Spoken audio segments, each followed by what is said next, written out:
Des exportations de données, c'est des choses que moi je dois faire fréquemment dans mes projets pour qu'on puisse traiter les données sous Excel, par exemple. Alors, ici, je vais vous montrer une manière que j'ai eue de résoudre cette situation, mais j'ai ici un bouton que vous n'avez certainement pas dans la barre d'accès rapide. Si je clique sur ce bouton, il me dit qu'il démarre l'exportation des données. Je dis tout simplement OK et c'est déjà terminé. On peut maintenant passer dans un fichier pris par Excel. Ce fichier, je sais où il est parce que pour la démo, j'ai été le chercher plusieurs fois. Je peux tout simplement l'ouvrir ici en disant que les entêtes sont bien définies. Ensuite, je peux passer au champ suivant et je peux déjà dire terminé. Et voilà, l'exportation, elle est réalisée. C'est Christian de Vision 6D. Pour moi, c'est toujours un plaisir de partager une partie de mes connaissances pour améliorer vos connaissances. Je forme et je consulte en entreprise. Ce qui vous intéresse maintenant, c'est de savoir concrètement comment c'est réalisé. Alors la clé derrière ça, c'est qu'il y a une macro dans MS Project qui réalise cette exportation de données. Ça veut dire que la macro, elle a de prédéfini quels sont les champs que je souhaite exporter.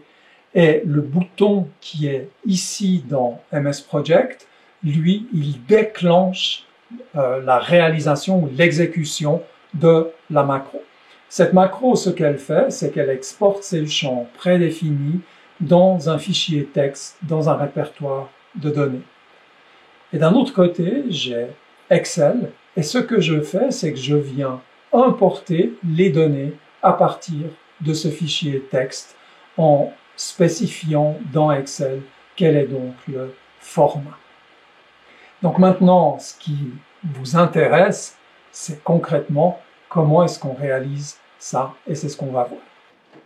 Pour créer la macro, je dois me rendre dans la partie développeur qui est ici, de manière à pouvoir démarrer la partie visuelle basique. Et dans cette partie-là, je viens insérer ou créer un nouveau module. Donc j'insère un module. Alors le code correspondant au module, je l'ai déjà copié, on le verra un petit peu plus tard. Donc il est maintenant inséré ici. Et puis je vais changer encore le nom du module. Je vais l'intituler Export Tasks. Je peux maintenant tester cette macro. Pour ça, je vais la lancer. Et on voit que ici, une fois que je l'ai sélectionnée, je peux dire démarrer la macro. Il me demande si c'est bien celle-ci que je veux démarrer. Donc je peux dire ici Run.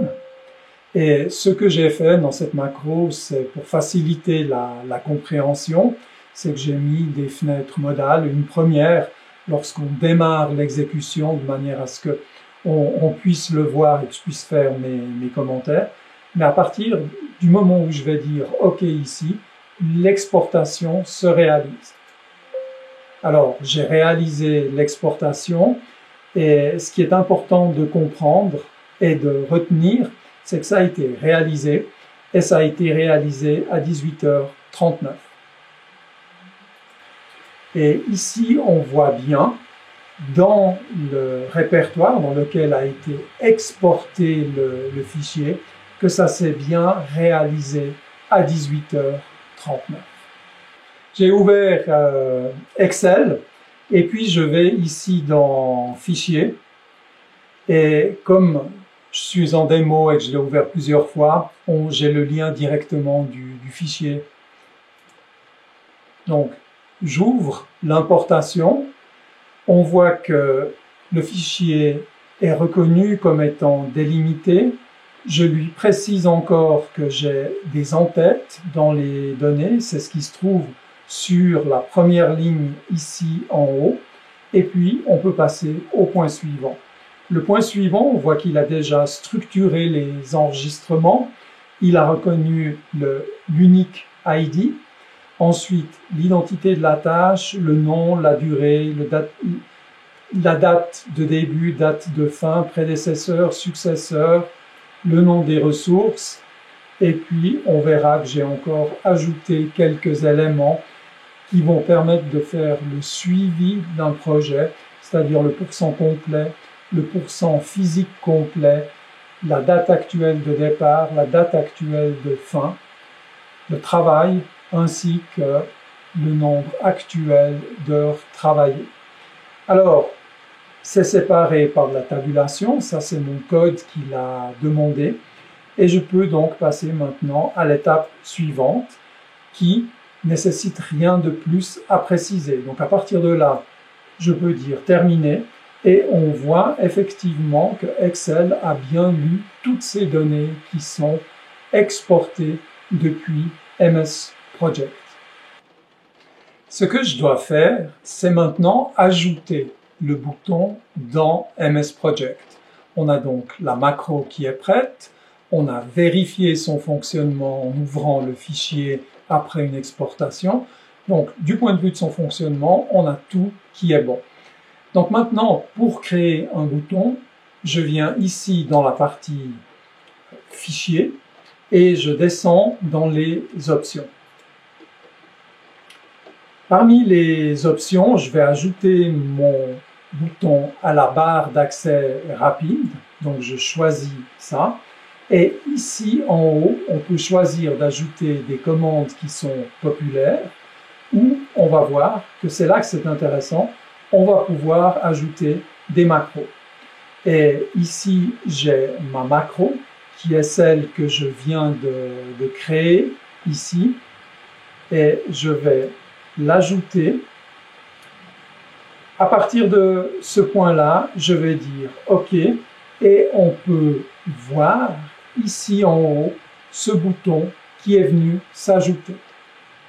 Ce qui nous reste à faire, c'est de tester si le bouton est bien opérationnel. Alors, on va lancer le bouton. Donc, j'ai toujours la fenêtre modale pour des effets de démo, mais normalement, ça, ce serait enlevé. Donc, je dis OK.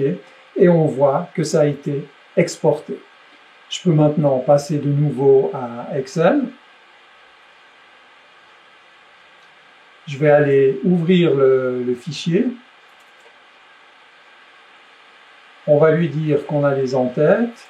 À partir de là, on peut dire que c'est terminé et qu'il est en mesure d'importer.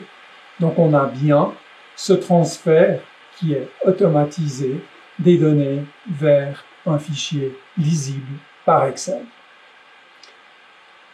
Avec ça, je vous ai proposé maintenant une solution, quelque chose de plus à mettre à votre arc de compétences. Pour moi, c'est toujours un plaisir de partager. Et puis, je vous dis à tout bientôt pour un autre module. Allez, ciao, ciao!